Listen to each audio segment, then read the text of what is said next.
Chicago, the future of the Bears is being written right now. And if you miss this, there is no replay that can save you.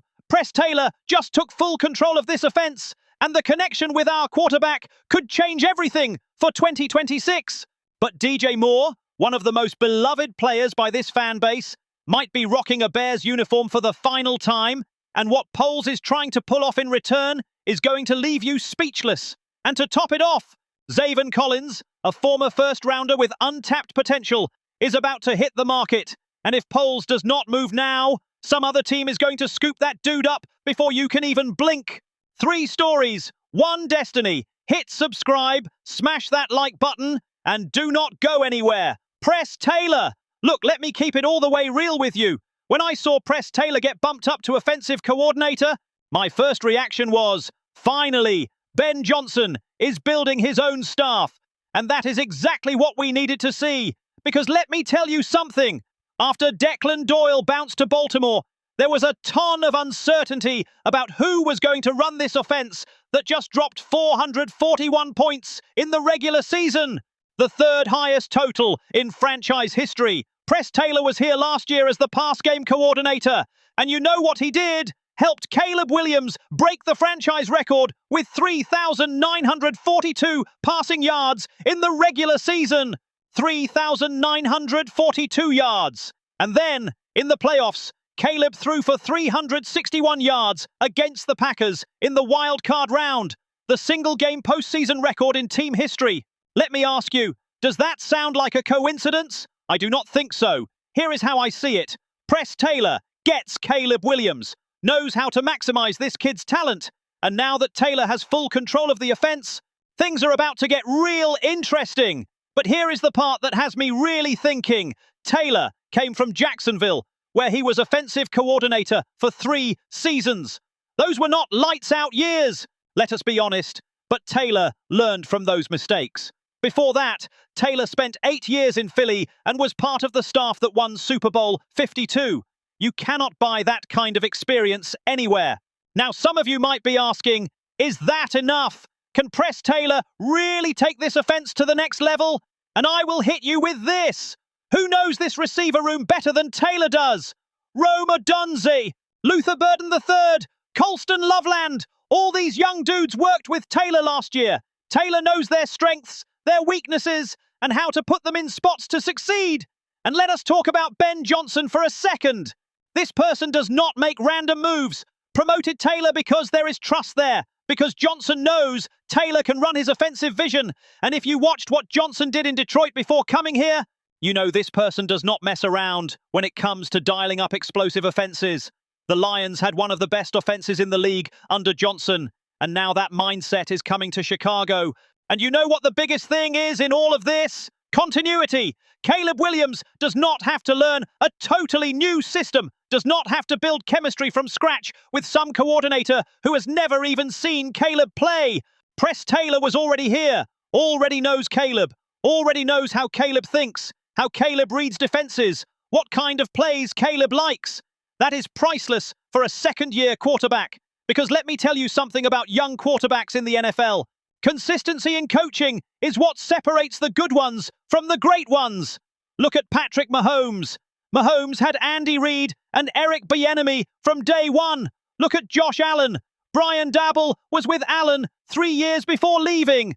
And when Daboll left, Ken Dorsey kept the same system rolling. Continuity matters. Now think about what we have seen in Chicago these last few years. Matt Nagy with Trubisky, then Matt Nagy trying to fix Trubisky, then Luke Getsy with Justin Fields, then Shane Waldron with Caleb Williams for half a year before getting canned, then Thomas Brown finishing the season. It has been a straight-up mess of inconsistency. But now, finally, there is stability. Press Taylor knows Caleb. Caleb knows Taylor's system, and Ben Johnson is overseeing everything, making sure the vision actually gets carried out. That is a recipe for success. But hold up, because there is more. The Bears also brought in Eric Studesville as running backs coach. This guy has 29 years of NFL experience. 29! Spent the last 8 seasons with the Dolphins as an associate head coach and running backs coach. And before that was with the Giants, Bills, and Broncos. I am telling you right now, if you want to build a dominant ground game, Stewdesville is that person. And here is what really has me fired up.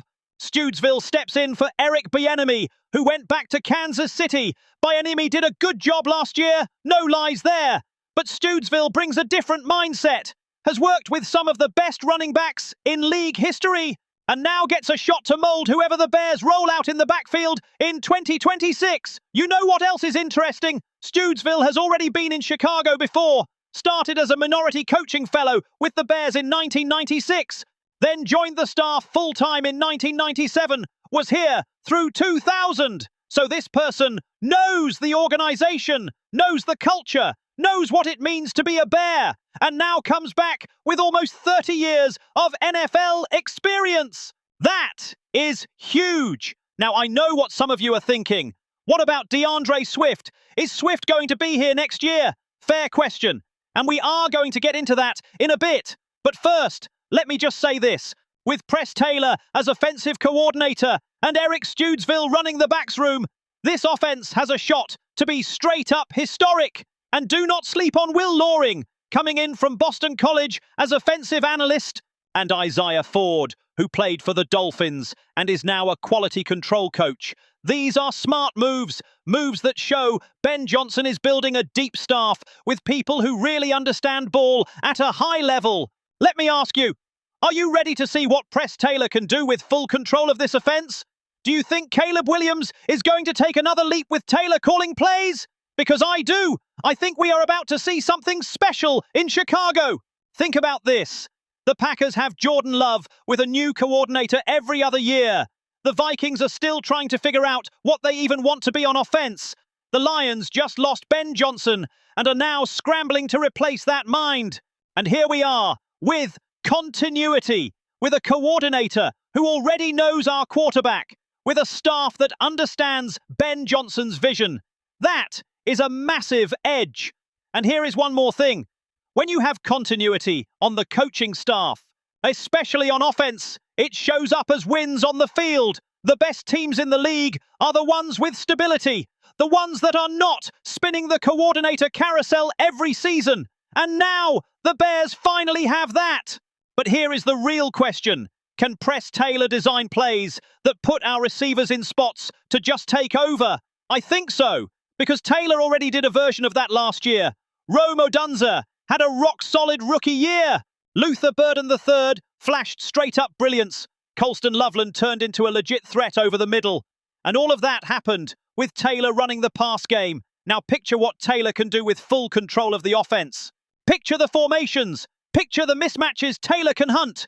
Picture the play-action concepts with a better run game under Eric Stewdesville. That is what has me hyped for 2026. DJ Moore. If that caught you off guard, wait till you hear this. Now let us talk about the elephant in the room, DJ Moore. And I know some of you do not even want to hear this, but you need to hear it. Because if Ryan Poles decides to move DJ Moore this offseason, it is going to go down as one of the most controversial calls in recent Bears history. Look, I get why people love DJ Moore. Ever since Moore got here in 2023, has been the most reliable receiver we have had. Put up a 1,300-yard season in year one with the Bears and has been a key piece in Caleb Williams' offense. But here is the reality. The numbers have dipped. In 2024, Moore had 140 targets. Last season, only 85. That is a massive drop. And you know why? Because Luther Burden III and Colston Loveland are breaking out as the new stars in this offense. Rome Odunze is also taking on a bigger role. And when you have three young receivers producing at a high level, somebody has to give up volume. And that somebody, unfortunately, might be DJ Moore. Now, I am not saying DJ Moore is not good. That person is a straight-up baller.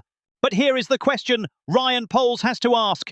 Is it worth paying $110 million to a receiver who is seeing fewer and fewer targets each year? Because that is the deal Moore signed in 2024. 4 years, $110 million. And with the Bears sitting at 27th in the league in salary cap space, Poles is staring at some tough decisions. And here is the interesting part. Reports say the Bears could get a third-round pick for DJ Moore. Now, some of you are probably like, a third-rounder, that is it. And I am telling you, hold up, because if the Bears wait until after the draft, when wide receiver needy teams start getting desperate, that offer might get a lot better. Picture this, a team like the Patriots, needing a legit receiver for Drake May, offers their first-rounder, number 31 overall. That would give the Bears 2 first-round picks in the 2026 draft. Take an edge rusher at 25 and a defensive tackle at 31. That would completely reshape this defense. Or the Raiders, trying to build around Fernando Mendoza, get involved, and there is a package with DJ Moore for Max Crosby. Let me ask you, would you trade DJ Moore and a couple of picks for Max Crosby? Because I think a lot of fans would say yes, Crosby is one of the best edge rushers in the league, and lining Crosby up opposite Montez Sweat would be straight up nasty. Or the Bills, looking to give Josh Allen another legit weapon, offer their second-rounder, number 60 overall. That would give the Bears number 57 and number 60 in the second round. Then Poles could package those picks and move up to snag a specific player Poles has circled on the board. So let me ask you this. Would you rather keep DJ Moore on the roster, or would you rather have draft capital to beef up the defense? Because here is the truth. The Bears need help up front on defense. Need that elite pass rusher. And if flipping DJ Moore gives Poles the ammo to go get that, Poles has to at least consider it. Now, I get it. This is controversial. I know a lot of you do not want to see DJ Moore in another jersey. But let me say this. The NFL is a business. And if Poles believes moving Moore makes the team better, Poles is going to pull that trigger. Because at the end of the day, the job is not to make fans happy. The job is to build a winner. And here is something else to think about. DJ Moore has been a pro's pro since day one in Chicago. Never complained, never stirred up drama. But if the Bears tell Moore there is a trade on the table, I think Moore would be open to it, because Moore wants to win too.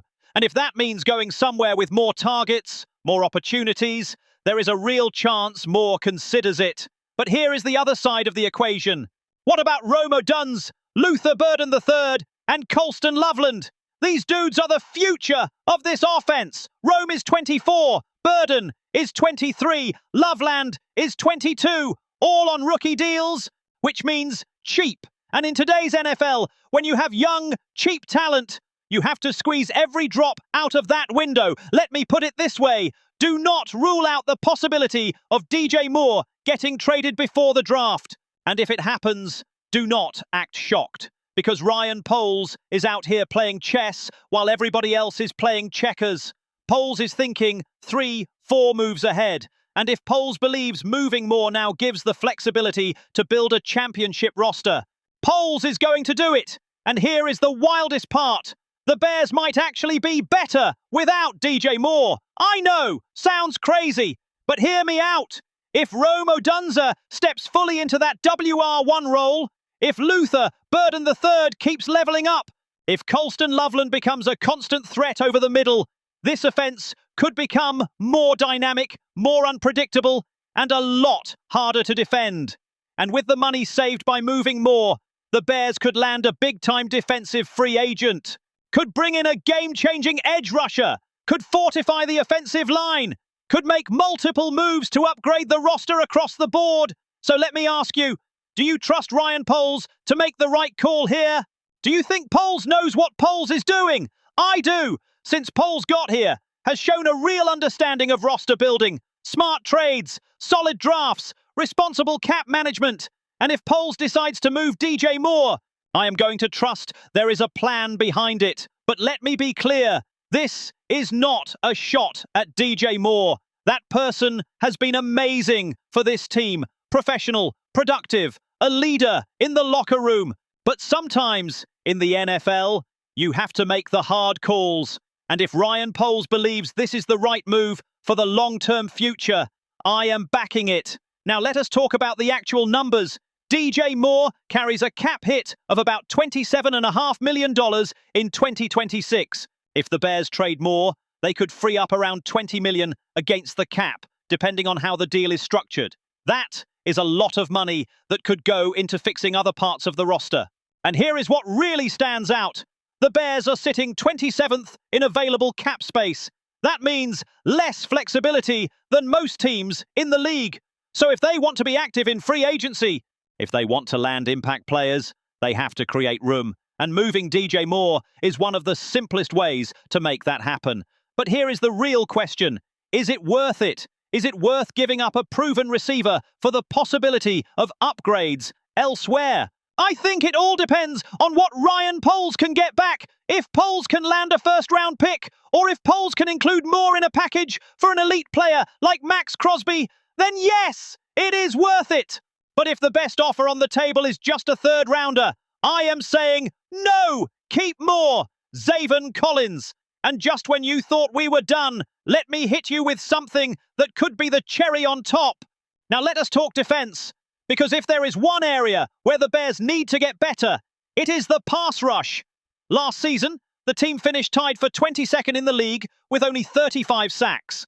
35, that is just unacceptable for a team that is supposed to have one of the best defenses in the NFC. Montez Sweat led the team with 10 sacks. Austin Booker had 4.5. And after that, basically nothing. This defensive line needs more juice. And that is where Zaven Collins comes into the picture. Collins is a linebacker from the Arizona Cardinals who has been lining up on the edge since 2023. And even though the numbers are not eye-popping, 31 pressures, 7 quarterback hits, 1.5 sacks last season, there is a ton of untapped upside there with the right coaching. And believe me, the coaching in Chicago is way better than what is going on in Arizona. Now here is the interesting part. The Cardinals might cut Collins this offseason. Mike LaFleur just took over as head coach in Arizona and is trying to clear cap space. If Collins hits the street, the Bears should be first in line to sign that person. And you know why? Because Collins is only 27 years old. There is still room to grow.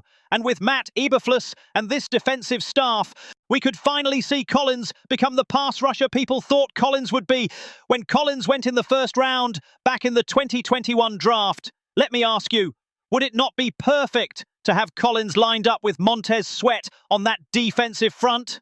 Because here is the reality. Dayo Odeyingbo is coming back from an Achilles injury next year. Nobody knows how that is going to look. This team needs depth at that spot, and Collins could be exactly that. And let us talk money. Collins is on the books for about $6 million. That is nothing in today's market. If the Bears can get Collins for less than that, it is a straight-up steal. Because you know what happens when you have multiple pass rushers who can win. The quarterback has no time to breathe. And when quarterbacks do not have time, they make mistakes. And when they make mistakes, we win games. Now, let me lay out Collins' numbers. In 2023, Collins had 30 total pressures, 2 quarterback hits, 24 hurries, and 3.5 sacks. In 2024, 31 pressures, 2 quarterback hits, 23 hurries, 5 sacks.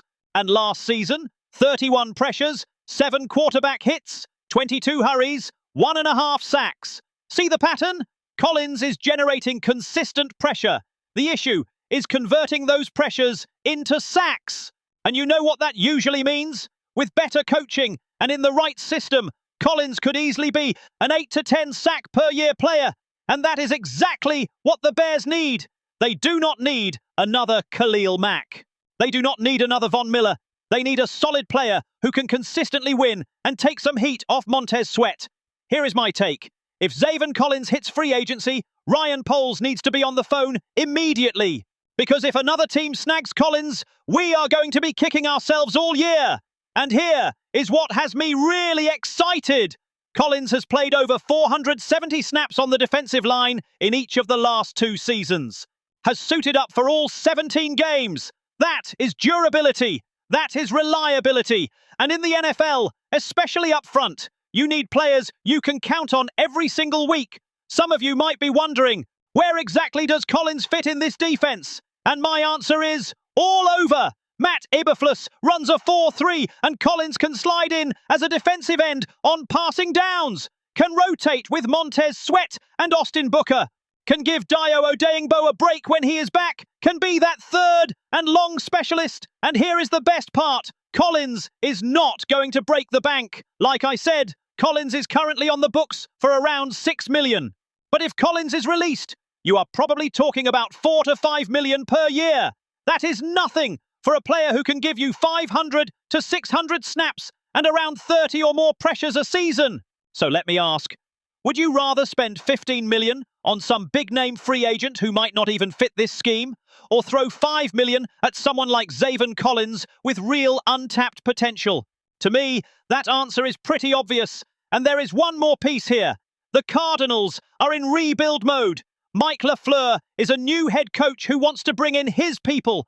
Collins was drafted by the previous regime, so there is a high chance Collins gets let go. And when that happens, the Bears need to move fast, because you know how free agency goes. The best options are gone in the first 48 hours. And if the Bears are not ready, if they do not have a plan in place, they will watch somebody else scoop Collins up.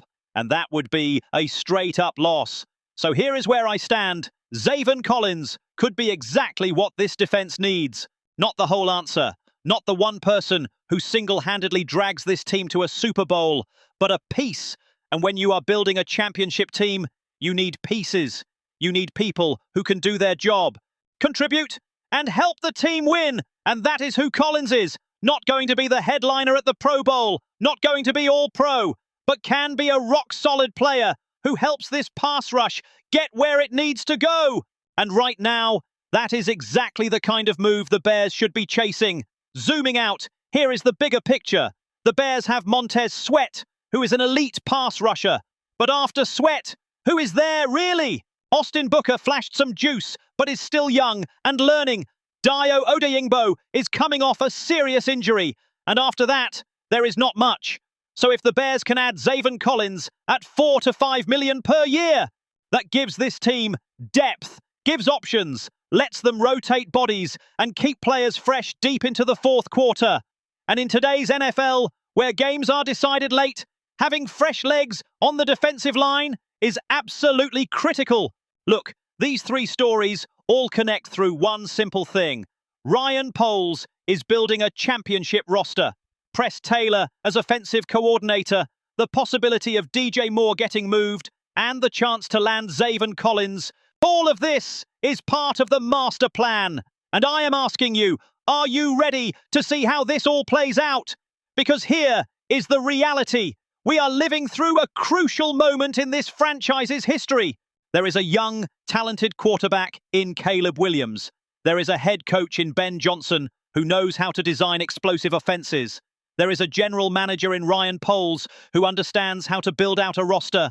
And now, the moves are lining up to take this team to that next level. So let me ask you, do you believe Press Taylor can take this offense up a notch? Are you on board with trading DJ Moore if it means upgrading the defense? Do you think Zaven Collins is the missing piece in this pass rush? Drop it in the comments, because I want to hear where you stand. And if you want to be part of this family, if you want to stay on top of every piece of Bears news, that subscribe button is sitting right there, waiting. Because I am telling you right now, tomorrow, there is going to be more breaking news, and you do not want to miss what is coming for Chicago. Hit like if you think the Bears are winning the Super Bowl in 2026. Subscribe if you think Ryan Poles is the best general manager this team has had in years. And comment which one of these three stories shocked you the most. This is Bear Down, baby. Navy and orange till the day I die. See you in the next video.